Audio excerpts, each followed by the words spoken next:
Welcome to Dark Sorcery. I'm Alfredo Martinez, and I have with me the one and only Anton Mastroianni. How you doing, Anton? I'm very good, brother. How are you? I'm doing great. It's good to have you back on the channel. I know we had a pretty good chat last time we were on and got a pretty good response. And what have you been up to lately? Not much, man. Just been doing a few different projects, a few different path workings. Yeah, we were talking, and you had mentioned that you have been doing a lust path working. How's that going for you? It's been going pretty well. I've been mostly doing it with Lilith and Asmodeus, gaining a couple familiars that specialize in lust, mainly the influence of how someone will see you, glamour, even some dream walking effects. Mm-hmm. Little glamour magic. Yep.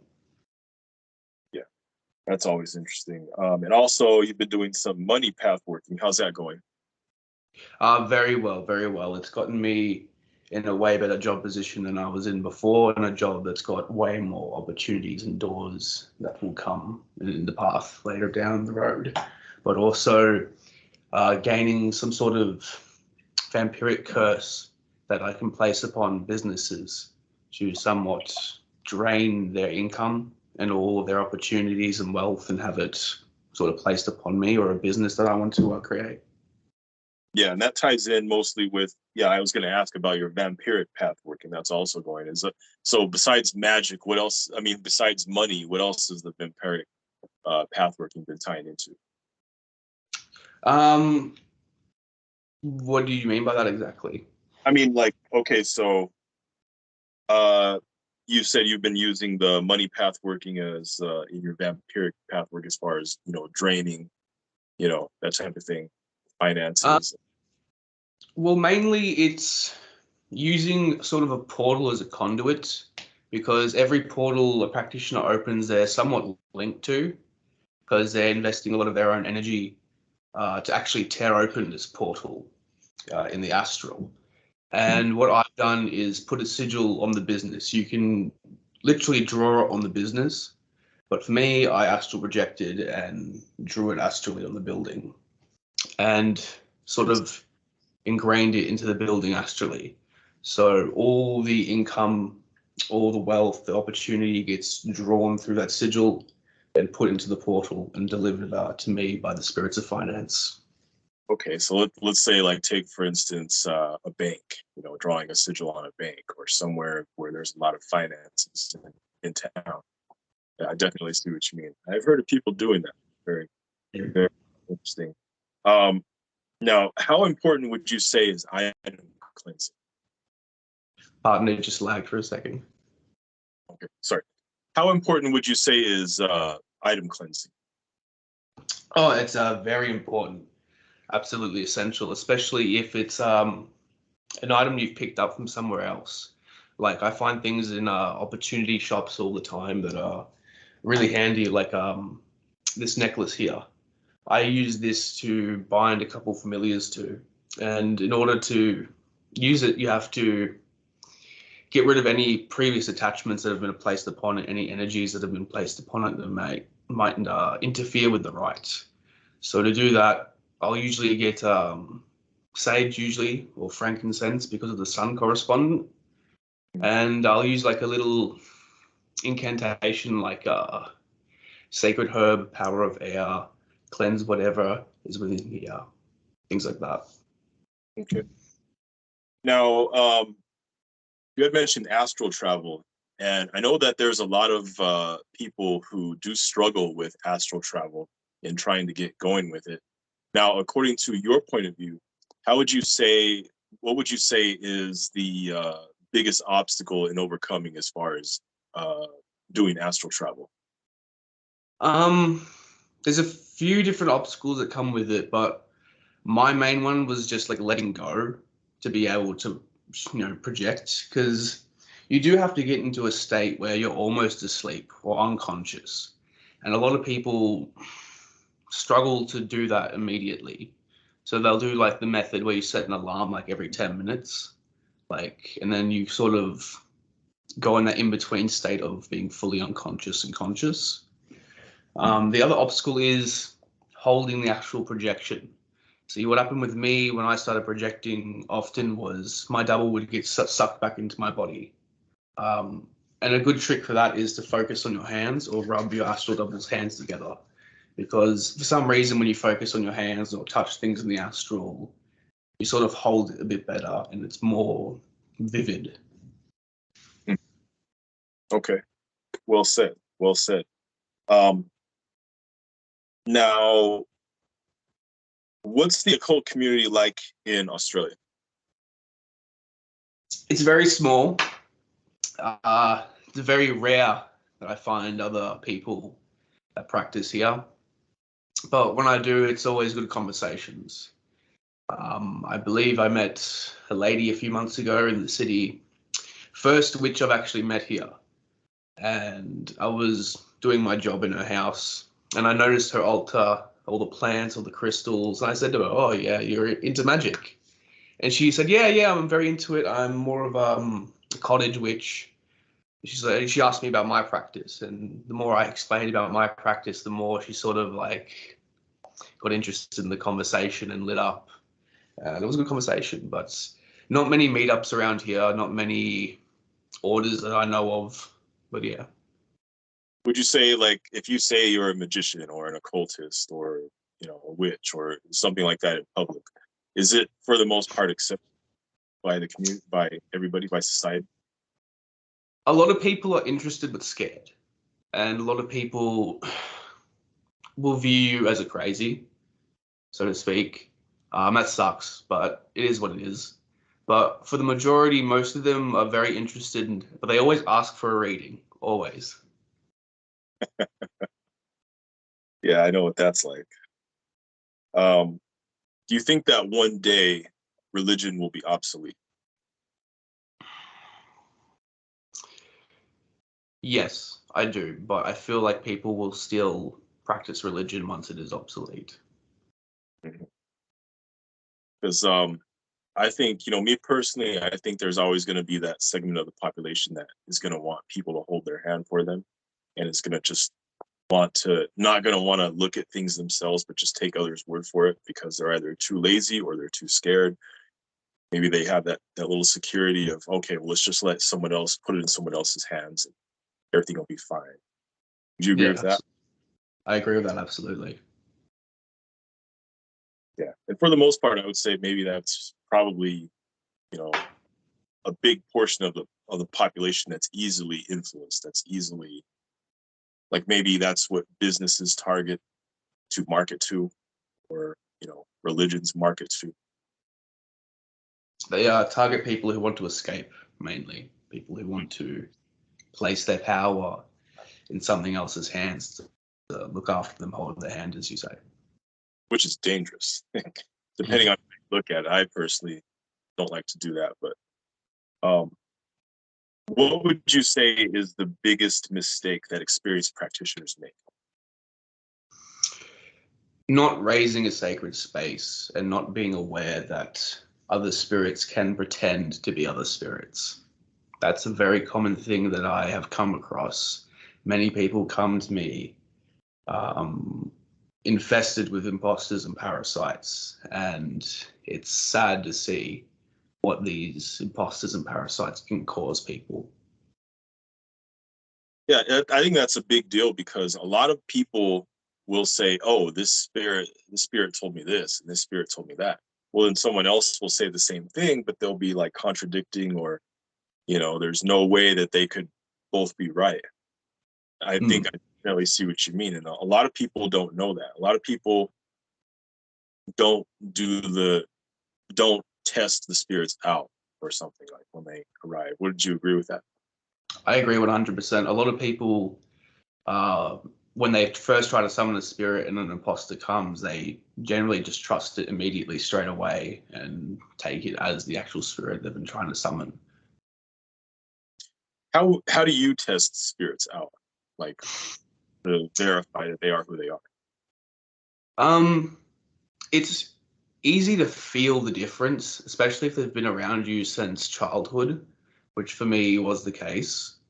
But I'm able to see them like by remote viewing, and I can just tell by looking at them.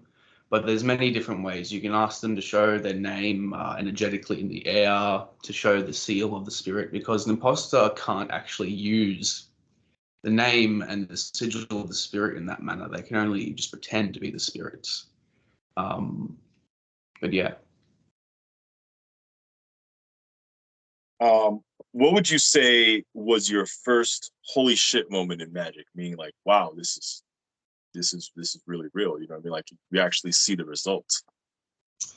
That would be, I don't know if I can call this sleep paralysis, but I was drifting off sleep in bed one time, and I felt like someone literally electrocuted my forehead where the third eye is. Like a bunch of electricity went through through one side to the other side. And I had a vision of something that I don't really want to go into, but it was a bit personal. And I asked in the vision, why am I seeing this? And as I've asked this, I opened my eyes, looked to my left at the end of my bed, and there's this big shadow. But it had not tendrils, but like a solar flare effect made of black fire coming in and out, morphing, breathing. And it was just sitting there like looking at me. And because I was so half asleep, I just looked at it and went, oh, okay, that's really cool. I'm going back to bed now. I've had enough of this. And went to bed, woke up, and sort of processed it when I woke up. Yeah, I remember one time I had been doing some spell work and I just went to bed, and then all of a sudden a swirling portal just opened up right above me, just right in front of. I'm laying down on my bed, and on my ceiling I see this swirling portal. You know what I mean? It just like appeared. You know what I mean? Like it was like purple and black. It appeared for like a second, and then it just disappeared. I was like, wow. I just went back. I was so back to sleep, and then I woke up in the morning. I'm like, holy shit, that was weird. But same thing. Yeah. You know, I think a lot of people don't realize that when you do magic, it can actually take from your life force. Because I remember in my early days of doing magic, I would do a spell. It would come to pass, but I would look in the mirror and I would notice that I started to look older. You know what I mean? I started having wrinkles in certain areas of my face that I hadn't had before. Until I realized that, I can draw energy from other things. It doesn't have to come from me. You know, I think would you agree that that's something that a lot of people miss or don't tend to realize when doing magic? I agree with that 100%. A lot of people tend to miss and not realize that. Me being one of those people, I had the exact same thing happen. I started noticing my face aging after every spell, or seeing little things appearing in that weren't there before, and I'd be like, oh shit, okay, this isn't good. But I've been drawing upon the full moon's energies a lot more, and trying to schedule my spells in the full moon so I can call upon its energies, so it doesn't take as much from me. So every time there's a full moon, is this something that you observe, or do you tend to focus on other phases of the moon? Mainly just the full moon. Just the full moon's power I will call upon. If I need to do something when there's no full moon, I will usually call upon a spirit to assist in it, and they will use their own energies, but they always want offerings, usually blood, incense, candles, things of that nature. But I do tend to vampirize heavily before I do any spell work, so I'm sort of super charged up. Okay. Why only the full moon? Why not, any other event? I feel it's at its peak of power, if that makes sense. Like it's almost like a build up, the whole cycle. It's building up to this peak. And we all know magic sort of acts like that, especially ceremonial magic. It's a build up and a peak and release into the universe. And when it's at its peak, that's when it's the most strongest energetically, I feel. Now, what would you say is a way to spot a con artist in the community? Test them out, definitely. Have them do a reading or ask some questions. Con artists usually can't tell when you're lying, and they'll go along with your lies.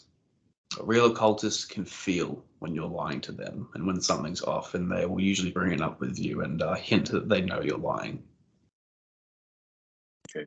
Yeah, the reason I ask this is it can be a common thing, and you don't.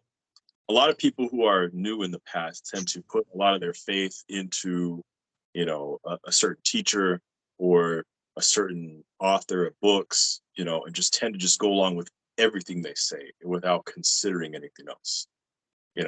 That can be dangerous because you need to have a big imagination. Absolutely. Absolutely. And you don't want anyone else controlling your whole system of magic either. It's never good to give your power to someone else like that. No, not at all. Not at all.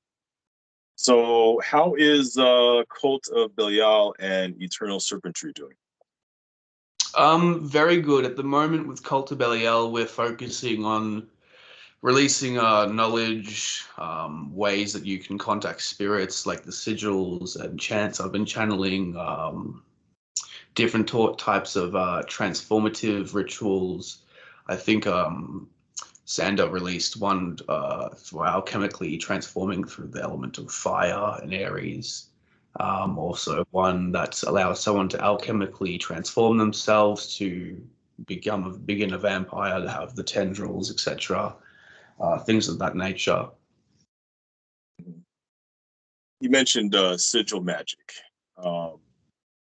What would what would you say is the most common way for that you like to go ahead and create sigils? There's different ways people like to do it, but how do you personally like to go about that? I mainly channel mine from spirits. I have the ability to just write it down from them. But I'll always test out the sigil. I'll have someone else look at it, they'll confirm it for me, or I'll just trial and error with the sigil. But if I feel like making one from my own power, I'll sort of do the method where you write down all the letters and you remove all the vowels like A, E, I, O, U, and you sort of create a sigil from the remaining letters. Yeah, I remember speaking previously with someone else about making sigils, and a lot of people just go ahead and just tend to just pass sigils around, assuming they're for a certain thing, but like I had been discussing before, if somebody has, while they're creating a sigil, if they have any doubt or any kind of it's like, say, any doubt in their mind, and they go ahead and create that, well, then that can transfer, when someone else uses it. It's good to have your own, wouldn't you say? Absolutely.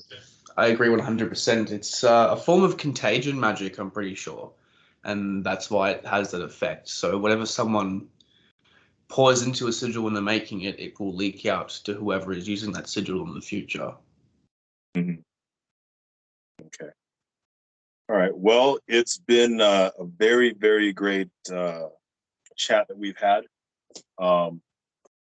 Anything that you'll be dropping within the next few months? Anything we can look forward to for me?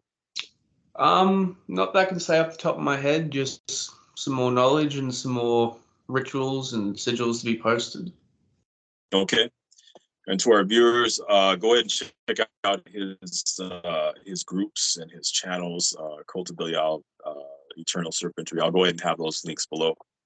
Anton, it's good to have you back, and we'll have you back again sometime. But thanks. Thank you. All right, like and subscribe to Dark Sorcery.